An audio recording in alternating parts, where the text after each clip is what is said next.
Hello friends, ಇವತ್ತಿನ ದಿವಸ ನಾವು 8ನೇ ತರಗತಿಯ ಗಣಿತ ಪಠ್ಯ ಪುಸ್ತಕದ ಘನಗಳು ಮತ್ತು ಘನಮೂಲಗಳು ಈ ಪಾಠದ ಲೆಕ್ಕಗಳನ್ನ ಬಿಡಿಸ್ತಾ ಇದ್ದೀವಿ.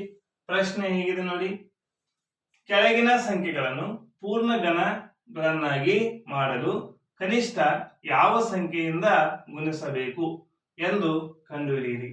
ಹಾಗಾದ್ರೆ ಇಲ್ಲೊಂದು ಸಂಖ್ಯೆಯನ್ನ ಕೊಟ್ಟಿದ್ದಾರೆ. ಇದು ಏನಲ್ಲ, ಘನ ಸಂಖ್ಯೆ ಅಲ್ಲ. ಹಾಗಾದ್ರೆ ಘನ ಸಂಖ್ಯೆ ಅಂದ್ರೆ ಒಂದು ಸಂಖ್ಯೆಯನ್ನ 3 ಸಲ ಗುಣಿಸಿದಾಗ ಬರುವಂತ ಗುಣಲಬ್ಧಕ್ಕೆ ನಾವು ಪೂರ್ಣ ಘನ ಅಂತೇಳಿ ಕರಿತಾ ಇದ್ದೀವಿ. ಹಾಗಾದ್ರೆ ಯಾವುದರಿಂದ ಇದನ್ನ ಗುಣಿಸಿದಾಗ ನಮಗಿದು ಪೂರ್ಣ ಘನ ಆಕತ್ತೆ ಅನ್ನೋದನ್ನ ಕಂಡುಹಿಡಿಯೋಣ. ನೋಡಿ, ಇದನ್ನ ಈ ರೀತಿಯಾಗಿ ಬರೆದುಕೊಳ್ಳೋಣ. 256. ಹಾಗಾದ್ರೆ ಇಲ್ಲಿ ಸಂಖ್ಯೆಗಳನ್ನ ಬರ್ಕೋಬೇಕಾಗಿದೆ.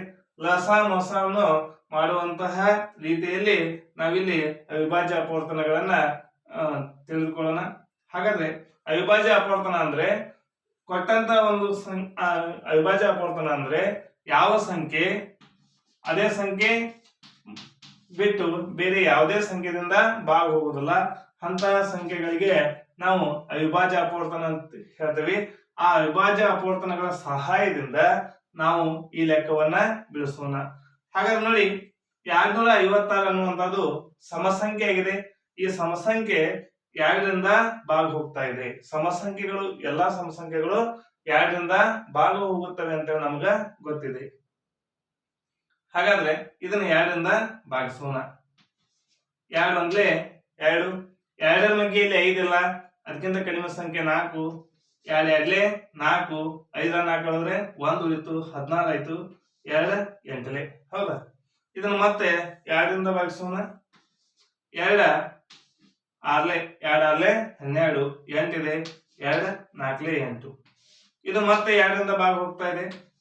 2 3 2 2 ಮತ್ತೆ 2ರಿಂದ, ಅಂದ್ರೆ ಇವಷ್ಟು ಬರುವಂತ ಸಂಖ್ಯೆಗಳು ಸಮಸಂಖ್ಯೆಗಳಾಗಿದ್ದಾವೆ. ಆದ್ದರಿಂದ ಇವುಗಳನ್ನ 2ರಿಂದ ಭಾಗಿಸ್ತಾ ಇದ್ದೀನಿ. 2 14, ಆಮೇಲೆ 2 8. ಹೌದಾ? 2 4, 2 2, ಕೊನೆಯದಾಗಿ 2 1. ನೋಡಿ, ಈ ರೀತಿ ಅಂದ್ರೆ ಕೊನೆಯಲ್ಲಿ 1 ಬರೆಯುವವರೆಗೂ ಈ ಲೆಕ್ಕವನ್ನ ನಾವು ಏನ್ ಮಾಡ್ಬೇಕು, ಭಾಗಿಸ್ಕೊತಾ ಹೋಗ್ಬೇಕು.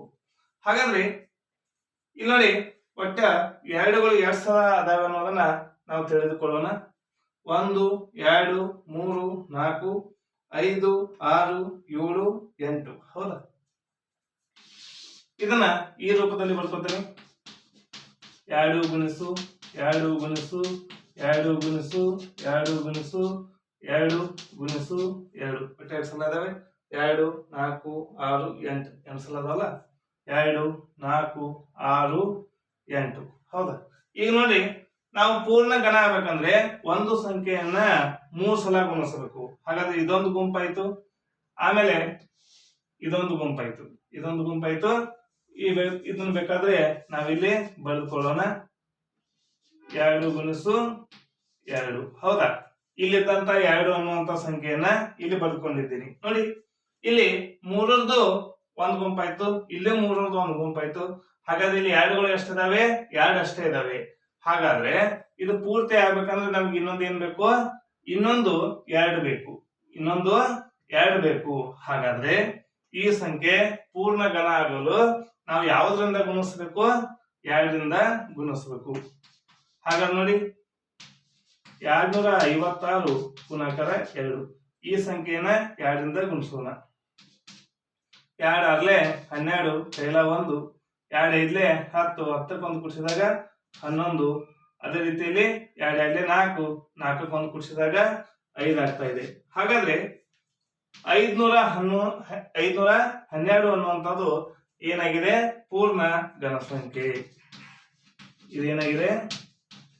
ಪೂರ್ಣ ಘನ ಸಂಖ್ಯೆ. ಹಾಗಾದ್ರೆ ನಾವಿಲ್ಲಿ ತಿಳ್ಕೊಬೇಕಾದದ್ದೇನು? ಗುಣಿಸಬೇಕಾದ ಸಂಖ್ಯೆ ಯಾವ್ದಂತ ಕೇಳ್ತಾ ಇದ್ದಾರೆ. ಯಾವ್ದದು ಸಂಖ್ಯೆ? 2. ಹಾಗಾದ್ರೆ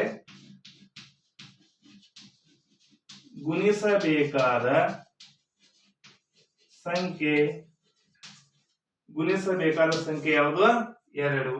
ಈ ಸಂಖ್ಯೆಗೆ 2ರಿಂದ ಗುಣಿಸಿದಾಗ ಅದು ಏನಾಗ್ತಾ ಇದೆ, ಪೂರ್ಣ ಘನ ಸಂಖ್ಯೆ ಆಗ್ತಾ ಇದೆ ಅಂತೇಳಿ ನಾವು ತಿಳ್ಕೊಬಹುದು. ಈ ವಿಡಿಯೋ ನಿಮಗೆ ಇಷ್ಟ ಆಗಿದ್ರೆ ಲೈಕ್ ಮಾಡಿ, ಶೇರ್ ಮಾಡಿ, ಸಬ್ಸ್ಕ್ರೈಬ್ ಆಗಿರಿ. ಹೀಗೆ ನಮ್ಮ ಯೂಟ್ಯೂಬ್ ಚಾನಲ್ನ ಎಲ್ಲ ವಿಡಿಯೋಗಳನ್ನ ನೋಡ್ತಾ ಇರಿ. Thank you.